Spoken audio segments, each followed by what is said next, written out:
Hello friends, once again warm welcome to our channel Vidyarthi Gyan. Friends, आज जो हम शुरुआत करने वाले हैं वो एक नया चैप्टर के साथ शुरुआत करने वाले हैं। ये चैप्टर नंबर 20 है आपका, जिसमें टर्म लोन के बारे में पढ़ना है। ये एबीएम एडवांस बैंक मैनेजमेंट में से मॉड्यूल सी का चैप्टर नंबर 20 है। तो इसमें क्या क्या पढ़ना है, सबसे पहले हम वो देख लेते हैं कि व्हाट इज टर्म लोन क्या है and working capital term loan क्या है, इसके बारे में पढ़ेंगे। डीपीजी डेफर्ड पेमेंट गारंटी क्या होता है, ये हम देखने वाले हैं। Difference between term loan appraisal and project appraisal, इसके बारे में भी समझेंगे। प्रोजेक्ट अप्रेजल कैसे किया जाता है ये समझेंगे। Appraisal and financing of infrastructure projects, types of financing by bank. तो ये सारी चीजों को इस चैप्टर में हम देखने वाले हैं। आज हम देखते हैं कि what is term loans and working capital term loan, इसके बारे में समझते हैं। और दूसरा टॉपिक जो है आपका डीपीजी डेफर्ड पेमेंट गारंटी, ये दो टॉपिक को आज हम क्लियर करते हैं फ्रेंड्स, ठीक है। तो सबसे पहले समझिए कि टर्म लोन क्या होता है, इसके बारे में हम समझते हैं। तो और टर्म लोन, आप देखिए इस चैप्टर से आप बहुत कुछ पहले से ही वाकिफ होंगे, बहुत सारी चीजें आपको पहले से ही आती होंगी, लेकिन फिर भी जो चीजें जहां भी कहीं कंफ्यूजन है उस चीज को यहाँ पे आप क्लियर कर सकते हैं, ठीक है। देखिए, अ term loan is a loan for a specific amount that has a specified repayment schedule. Term loan में क्या होता है कि एक फिक्स अमाउंट को एक बार में डिसबर्स किया जाता है ना। और वो डिसबर्समेंट के बाद कुछ टाइम शेड्यूल दिया जाता है, उसके अंदर ही उसे रिपेमेंट करना होता है। ये टर्म लोन का एक क्राइटेरिया है, ठीक है। इसमें और क्या होता है कि banks provides term loan normally for acquiring fix assets. Fix asset create करने के लिए टर्म लोन्स को दिया जाता है, जैसे लैंड परचेज करने के लिए, बिल्डिंग परचेज करने के लिए या कंस्ट्रक्शन के लिए, प्लांट एंड मशीनरी के लिए, इंफ्रास्ट्रक्चर पर्पस के लिए। ये सारा जो पर्पस होता है ये फिक्स एसेट क्रिएट करने का पर्पस होता है, जिसके लिए टर्म लोन प्रोवाइड किया जाता है। देखिए, पर्सनल लोन भी यदि दिया जाता है, चाहे कंजम्पशन लोन्स की बात करें, एजुकेशन लोन्स की बात करें, ये भी आपका टर्म लोन में ही होता है, लेकिन इसमें कोई फिक्स एसेट क्रिएट नहीं किया जाता है। अब मान लीजिए एजुकेशन पर्पस के लिए दे रहे हैं तो उसमें कोई फिक्स एसेट तो क्रिएट नहीं किया जा रहा है, लेकिन फिर भी टर्म लोन्स उसमें दिया जाता है। टर्म लोन्स मतलब हो गया कि एक बार उसमें लोन्स दिए जाते हैं और उसका रिपेमेंट स्टार्ट होता है। कुछ मोरेटोरियम पीरियड भी दिए जा सकते हैं, अलग अलग केस में अलग अलग होता है। उसके बाद रिपेमेंट स्टार्ट होता है, जिसके बाद उसे क्या है, लोन जो एक बार में डिसबर्स किया गया है उसका रिपेमेंट करना होता है, ठीक है। ये टर्म लोन्स है। While the working capital loans are provided for sustaining the working capital that is current asset level। लेकिन इससे पहले के जो चैप्टर में, लास्ट चैप्टर में हमने पढ़ा था वर्किंग कैपिटल फाइनेंस, उसमें क्या किया जाता है कि डे टू डे जो एक्सपेंडिचर है, डे टू डे जो बिजनेस को चलाने के लिए जो जरूरत पड़ता है, उसके लिए लोन प्रोवाइड यदि किया जाता है, जिसमें कि वर्किंग कैपिटल को मेंटेन किया जाता है, तो वैसे लोन को क्या है, वर्किंग कैपिटल लोन बोला जाता है। तो टर्म लोन और वर्किंग कैपिटल लोन में दोनों में डिफरेंस आपको समझ में आ रहा होगा, ठीक है। वर्किंग कैपिटल जो लोन प्रोवाइड किया जाता है उसमें क्या होता है कि एक लिमिट फिक्स कर दी जाती है, उसमें डीपी सेट कर दिया जाता है, ड्राइंग पावर। और उस ड्राइंग पावर के अंदर जो बोरोवर है वो उस फंड को यूज कर सकता है। लेकिन टर्म लोन में ऐसा नहीं होता है, इसमें एक बार डिस्पर्स कर दिया जाता है और उसका पेमेंट स्टार्ट होकर के वो ईएमआई के रूप में उसे पे करता है, ठीक है। इन एक्सेप्शनल केसेस, यदि कोई अलग केस की बात करें, तो क्या होता है कि bank provide term loan for current assets also. अभी हमने बताया आपको कि जो डे टू डे एक्सपेंडिचर्स हैं, डे टू डे जो बिजनेस को चलाना होता है, उस चीज के लिए बैंक प्रोवाइड करती है वर्किंग कैपिटल लोन्स। लेकिन किसी एक्सेप्शनल केसेस में बैंक करेंट असेट्स के लिए भी, डे टू डे खर्चे के लिए भी टर्म लोन प्रोवाइड करती है। वो कैसा होता है, फिर उसको क्या कहते हैं, this is called working capital term loan, WCTL बोला जाता है। आप देखते होंगे कभी केसीसी आपने दिया, किसी बोरोवर को केसीसी दिया आपने, और वो केसीसी सही से नहीं चला पाता है, तो कुछ दिन में उसे क्या किया जाता है कि उसे टर्म लोन में कन्वर्ट कर दिया जाता है। टर्म लोन में कन्वर्ट करने के बाद क्या है कि वो एक रिपेमेंट स्टार्ट हो जाता है, जो उसे क्या है कि मंथली बेसिस पे या क्वार्टरली बेसिस पे, अलग अलग केस हो सकता है, वो उस बेसिस पे वो अपना रिपेमेंट देता रहता है बोरोवर, ठीक है। As we are aware, the business enterprises is supported to bring a part of its funds required to maintain the desired level of current assets from its long-term sources, capital or long-term liabilities, called NWC net working capital. देखिए, जो business enterprises है, जो business चला रहा है, उसके लिए क्या होता है कि जो नेट वर्किंग कैपिटल मीन्स क्या हो गया कि जो उसे लॉन्ग टर्म लायबिलिटी और सॉरी शॉर्ट टर्म लायबिलिटी और शॉर्ट टर्म आपका जो असेट्स होता है, जिसे आप नेट वर्किंग कैपिटल कहेंगे, मतलब करेंट असेट्स और करेंट लायबिलिटी, इसका जो डिफरेंस है इसे ही आप नेट वर्किंग कैपिटल कहते हैं उसको पूरा करने के लिए बिजनेस इंटरप्राइज क्या करता है कि लॉन्ग टर्म सोर्सेज जो है, जैसे बैंक से ही लॉन्ग टर्म लोन लिया हुआ है, उसे फ्रेंड से ही लिया हुआ है, ठीक है, तो उस फंड्स को ही यूज कर लेता है वो केस में आपका नेट वर्किंग कैपिटल के लिए, है ना, डे टू डे वर्क के लिए, so that the stipulated current ratio can be maintain, ताकि current ratio is equal to क्या होता है, current asset divided by current liability. इसका मतलब ये हो गया कि ये जो डे टू डे खर्चे हैं, इसको चलाने के लिए भी वो लॉन्ग टर्म सोर्सेज को यूज कर लेते हैं, ठीक है।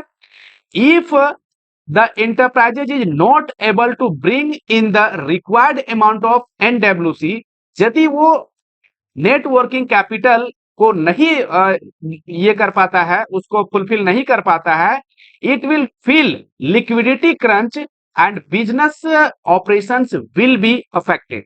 और उस केस में क्या होता है कि बिजनेस अफेक्ट करता है, क्योंकि किसी भी बिजनेस को चलाने के लिए करंट असेट्स की जरूरत होती है ना। तो करंट असेट की जरूरत होती है, जो करंट असेट्स मींस क्या हो गया, उसके पास उसके पास स्टॉक होना चाहिए करंट असेट्स का, जिससे कि उसको डे टू डे जो उसका खर्चा है उस चीज को चला सके। तो यदि ऐसा नहीं होता है तो उस केस में ऑपरेशन जो होता है वो अफेक्ट हो जाता है बिजनेस का।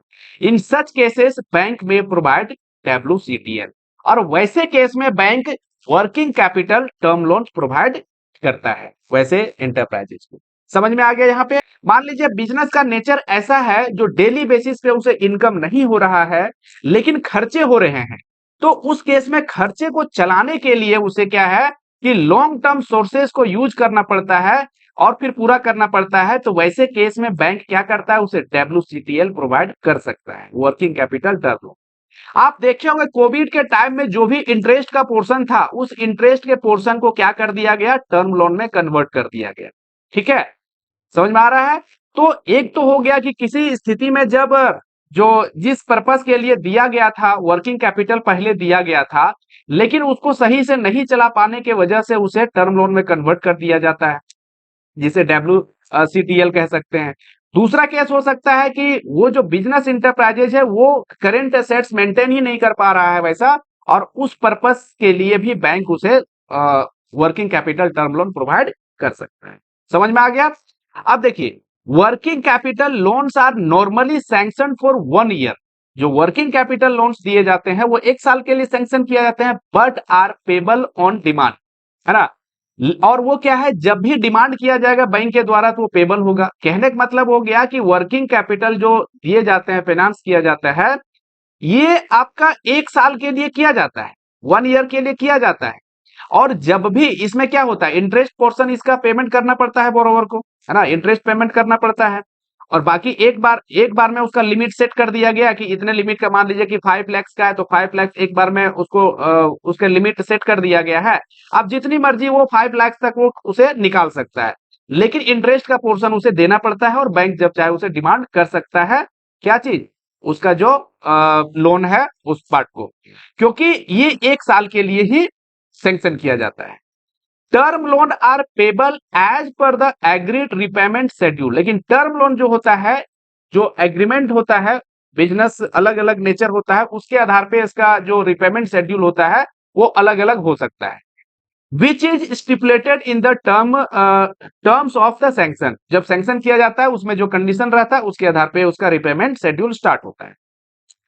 Therefore, the purpose of matching assets and liability of the bank term loan are considered long-term assets while working capital loans are considered as short-term assets.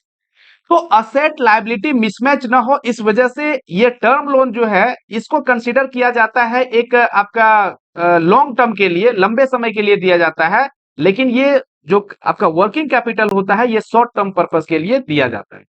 Practically यदि बात करें, however and enterprises continue to enjoy the working capital loan till its working is satisfactory, while the term loan gets repaid over a period of time. अब देखिए, working capital जो दिया जाता है वो 1 साल के लिए दिया जाता है, 1 साल का दिया जाता है, लेकिन जब तक उसका यूनिट चल रहा हो, जब तक सही समझ रहा है बैंक, तब तक वो चीज वो कंटिन्यू रहता है ना। फिर रिन्यू होता है वो, लेकिन वो कंटिन्यू होता है जब तक सेटिस्फैक्टरी उसका परफॉर्मेंस चल रहा होता है। लेकिन टर्म लोन के केस में एक टाइम को फिक्स किया जाता है, उसके बाद जितना भी रिपेमेंट होता है, जितने भी लोन्स का जो अमाउंट है उसको क्या होता है, रिपे करना होता है बोरोवर्स को। तो ये आपको समझ में आ गया होगा कि टर्म्स लोन और वर्किंग कैपिटल्स में क्या डिफरेंस है और वर्किंग कैपिटल टर्म लोन क्या होता है। ठीक है, यहां तक समझ में आ गया। आगे क्या कह रहा है कि a term loan is expected to be repaid out of the future cash flow of the borrower. Term loan जब दिया जाता है तो उसमें यह देखा जाता है कि वो बोरोवर, उसका कैश फ्लो, फ्यूचर में कैश फ्लो कैसा है, उसका इनकम कहां से आने वाला है, इनकम कितना होने वाला है, क्या जो टर्म लोन दिया जा रहा है उसको पेमेंट वो कर पाएगा कि नहीं कर पाएगा, तो उस चीज को देखा जाता है। द DSCR, ठीक है, debt service coverage ratio assume great importance while considering term loan. और जब टर्म लोन जब असेस किया जाता है, उसका अप्रेज किया जाता है, तो उसमें देखा जाता है कि DSCR रेशियो उसका कैसा है। DSCR क्या पता करता है कि उसका फ्यूचर में जो कैश फ्लो होने वाला है वो किस रूप में होगा, उसका इनकम कितना जनरेट हो सकता है, उसे चेक करने के लिए लॉन्ग लॉन्ग टाइम के लिए जो निकाला जाता है रेशियो, लॉन्ग टाइम उसका किस प्रकार से बिजनेस काम करेगा, उसके लिए DSCR रेशियो निकाला जाता है, डेट सर्विस कवरेज रेशियो। ठीक है, while for capital working capital loans the liquidity ratio assumes greater importance। लेकिन यदि वर्किंग कैपिटल की बात करें तो वर्किंग कैपिटल में हमें क्या मतलब होता है कि उसका करेंट में बिजनेस किस तरह से चल रहा है। ठीक है, तो करेंट में बिजनेस मींस उसका जो लिक्विडिटी है वो लिक्विडिटी मेंटेन कर पा रहा है कि नहीं शॉर्ट पीरियड के लिए, तो उस चीज के लिए देखा जाता है लिक्विडिटी रेशियो को। और लिक्विडिटी रेशियो कैसे निकाला जाता है, तो करेंट असेट बटा करेंट लायबिलिटी, या तो quick asset divided by current liability. तो लिक्विडिटी रेशियो से हम चेक करते हैं कि वर्किंग कैपिटल जो लोन प्रोवाइड करना है उसे हमें देना है या नहीं देना है, कितना देना है, वो डिसाइड होता है आपका लिक्विडिटी रेशियो से।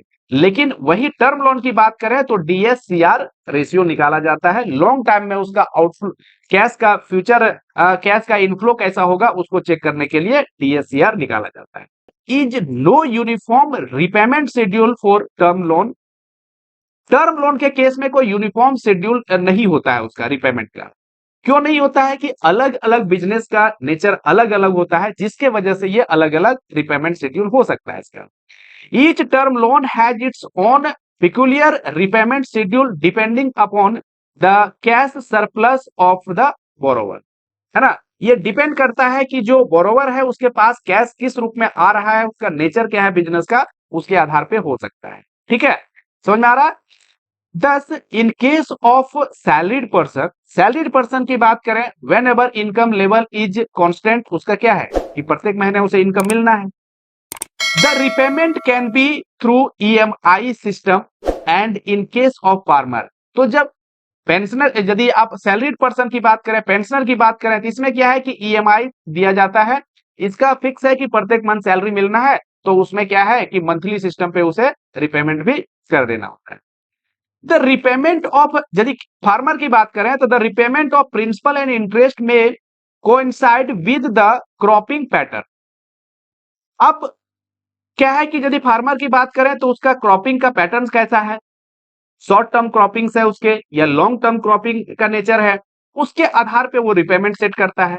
इन case of industrial enterprises, industrial यदि वैसा है, इंडस्ट्रियल क्षेत्र में दे रहे हैं, तो वो किस प्रकार का इंडस्ट्री वो लगाया हुआ है ना, सीजनल है या रेगुलर बेसिस पे कुछ प्रोडक्शन कर रहा है। तो normally bank stipulates monthly quarterly repayment of principal along with all the accumulated interest, है ना। यदि इंडस्ट्री की बात करें तो वो डिपेंड करता है कि किस प्रकार से वो उसका इंडस्ट्री है, किस चीज का है, ठीक है। तो ये आपने समझ लिया कि टर्म लोन के केस में जो रिपेमेंट का शेड्यूल होता है वो अलग अलग हो सकता है, मंथली भी हो सकता है, क्वार्टरली भी हो सकता है, या तो ऐसा भी होता है कि in some cases the entire repayment may be stipulated in one installment only called the bullet repayment. कोई लोन ऐसा है जो एक बार में 10 लाख मान लीजिए दिया गया उसे टर्म लोन के केस में, और इसका पेमेंट 5 ईयर्स के बाद एक ही बार कर दिया गया इंटरेस्ट के साथ में, तो इसे बोला जाता है बुलेट रिपेमेंट। तो यहां पे आपने क्या समझा कि इसका जो रिपेमेंट का शेड्यूल होता है वो टर्म लोन में अलग अलग हो सकता है, समझ में आ गया। और वर्किंग कैपिटल जो दिया जाता है, तो वर्किंग कैपिटल के केस में तो उसका मंथली जो भी इंटरेस्ट लगता है उस चीज को पे किया जाता है। समझ में आ गया, कहीं कोई प्रॉब्लम नहीं है इसमें। चलिए आगे बढ़िए, आप समझते हैं डीपीजी, डेफर्ड पेमेंट गारंटी क्या होता है, तो इसे आप ध्यान से समझिए, देखिए इंपॉर्टेंट है। ये बैंक जो गारंटी है, बैंक गारंटी का ये एक टाइप है डेफर्ड पेमेंट गारंटी। लास्ट का जो चैप्टर था 19 नंबर, उसमें हमने देखा था गारंटी में से performance guarantee and financial guarantee. यहां हम देखने वाले हैं डेफर्ड पेमेंट गारंटी। यहां पे इस पिक्चर को समझिए, यहां क्या कह रहा है, ये आपका सेलर है, ये आपका बायर है, कस्टमर कह लीजिए, है ना, बैंक का कस्टमर, या इसका जो हो जाएगा ये बायर हो जाएगा, और बैंक है। इस तरह से तीन पार्टियां होती हैं इसमें डेफर्ड पेमेंट गारंटी में। सेलर क्या करता है कि सेलर ये बायर को कुछ सप्लाई करता है, ठीक है, कोई भी चीज सप्लाई किया, है ना, फिक्स असेट ही दे दिया, कोई चीज दिया, मशीनरी दिया है मान लीजिए।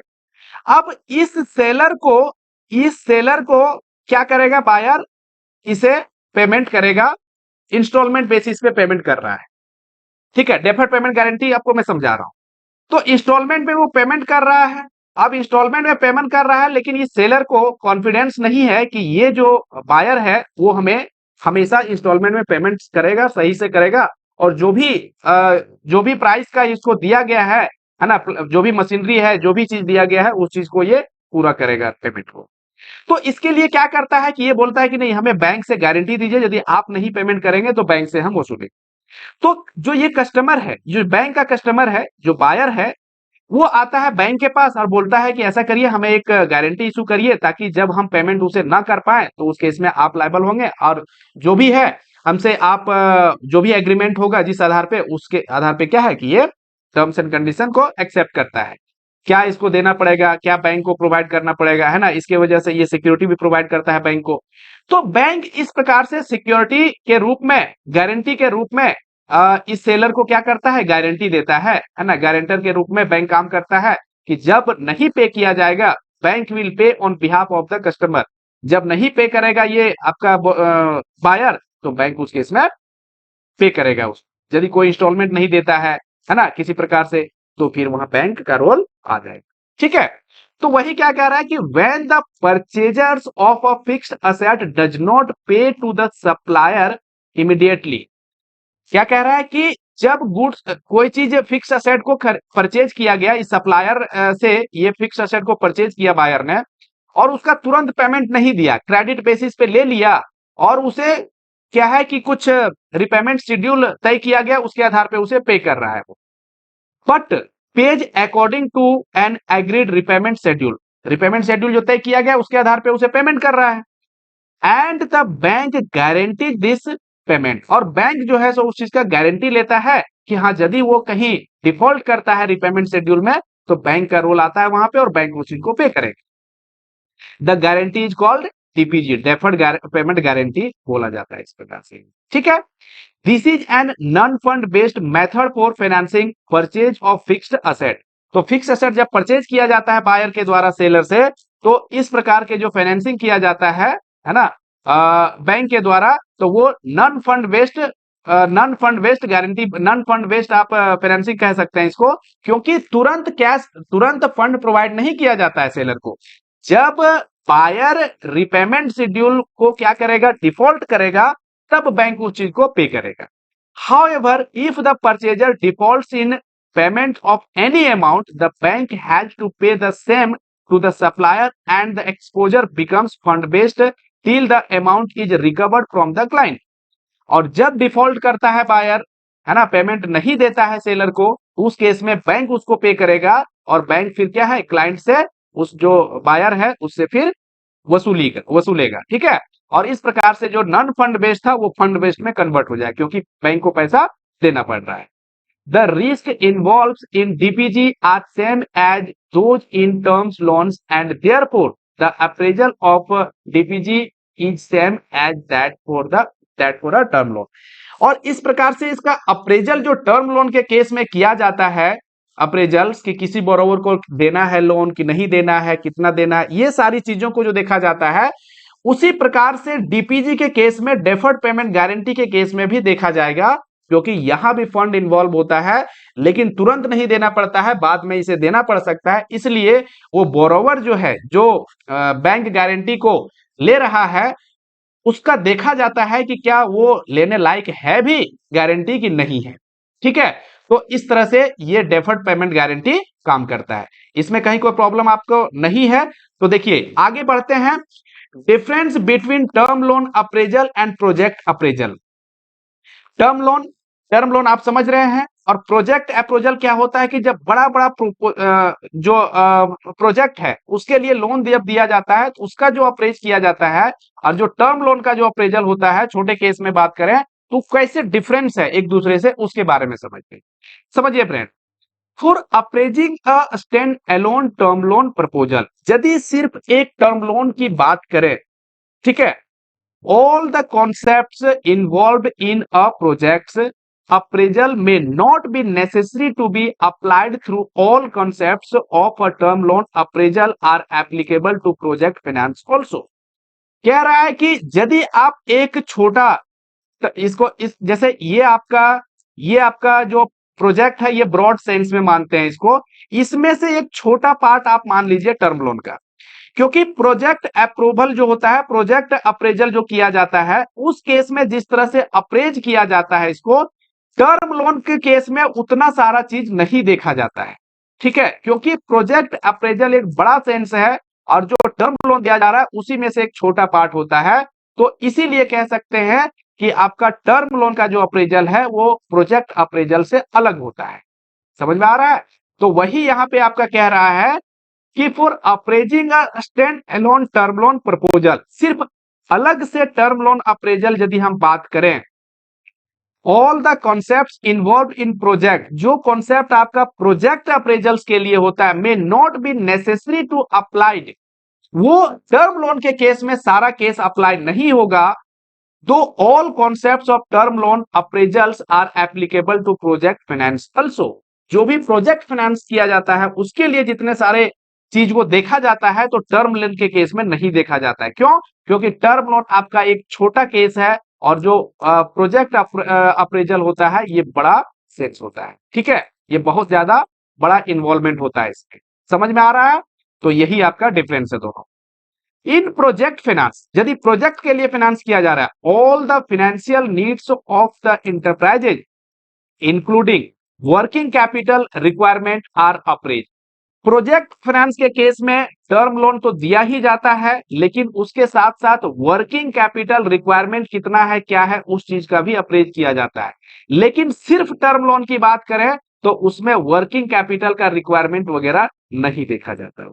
ठीक है, this is because the total requirement of long term funds includes margin money for working capital. After assessing the total requirement of long term funds, the banks decides upon the amount of term loan to be sanctioned and the contributions of the promoter।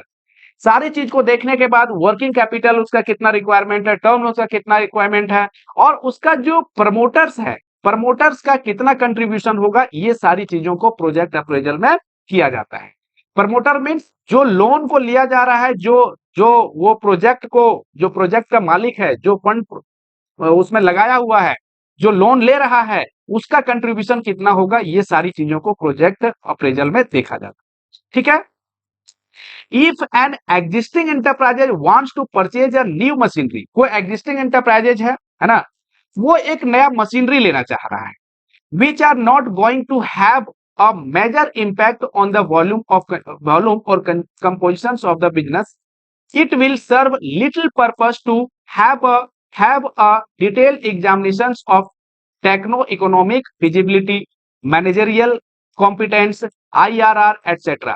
कहने का मतलब यदि एक कोई enterprises है, कोई existing enterprises है, वो एक कोई मशीनरी लेना चाह रहा है ना, मीन्स एक टर्म लोन लेना चाह रहा है छोटा सा, तो उसमें से जिस तरह से प्रोजेक्ट अप्रेजल में किया जाता है कि उसको देखा जाता है कि उसका टेक्नो इकोनॉमिक फिजिबिलिटी कितना है, मैनेजरियल कॉम्पिटेंस है कि नहीं है, IRR उसका जो इनकम जनरेट होगा उससे कितना उसको फर्क पड़ेगा, बिजनेस को कितना इनकम जनरेट हो रहा है, ये सारी चीजों को जो प्रोजेक्ट अप्रेजल में देखा जाता है, वो चीज जरूरी नहीं है कि आपका एक टर्म लोन जब हम देते हैं उस केस में उतनी सारी चीजों को देखने की जरूरत नहीं है। ठीक है, it may be enough for the bank to examine the projections for next 2 to 3 years to find out that DSCR is at satisfactory level. छोटे केस में, टर्म लोन्स के केस में क्या है कि 2 से 3 साल तक का उसका जो प्रोजेक्शंस है उसको देखा जाता है, DSCR रेशियो निकाल करके, है ना, जो भी प्रोजेक्शंस दिया गया है उसके आधार पे वही काफी होता है। ठीक है, in case of loans to individual also like housing loan, educational loan etcetera, it may be enough to examine the projected DSCR to जज द वायबिलिटी। छोटे केस में जैसे एजुकेशन लोन दे रहे हैं, हाउसिंग लोन दे रहे हैं या छोटा टर्म लोन दे रहे हैं कोई और दूसरा बिजनेस पर्पज के लिए भी, तो उस केस में सिर्फ DSCR आपका 2-3 साल का देखा जाता है कि किस प्रकार से वो आगे उसका कैश का इनफ्लो होने वाला है, किस प्रकार से बिजनेस चलने वाला है, उतना ही काफी होता है। लेकिन यदि प्रोजेक्ट अप्रेजल की बात करें तो यहां बार बार बता रहा हूं कि प्रोजेक्ट अप्रेजल में जैसे आपका टेक्नो इकोनॉमिक फिजिबिलिटी है कि नहीं, है ना, मैनेजरियल कंपटीशन उसका किस प्रकार से है, किस प्रकार से उसका जो मैनेजरियल फंक्शन है वो काम कर रहा है, उसका जो IRR है, मींस जो आपका इनकम जनरेट होगा, उस चीज को, सब बहुत सारी चीजों को प्रोजेक्ट अप्रेजल में देखा जाता है। ये ब्रॉड सेंस है और टर्म लोन आपका जो है तो थोड़ा सा स्मॉल सेंस में आता है। तो आज यही रखते हैं, यही तक। अब नेक्स्ट के वीडियो में बाकी चीज को हम लोग देखते हैं। Thank you.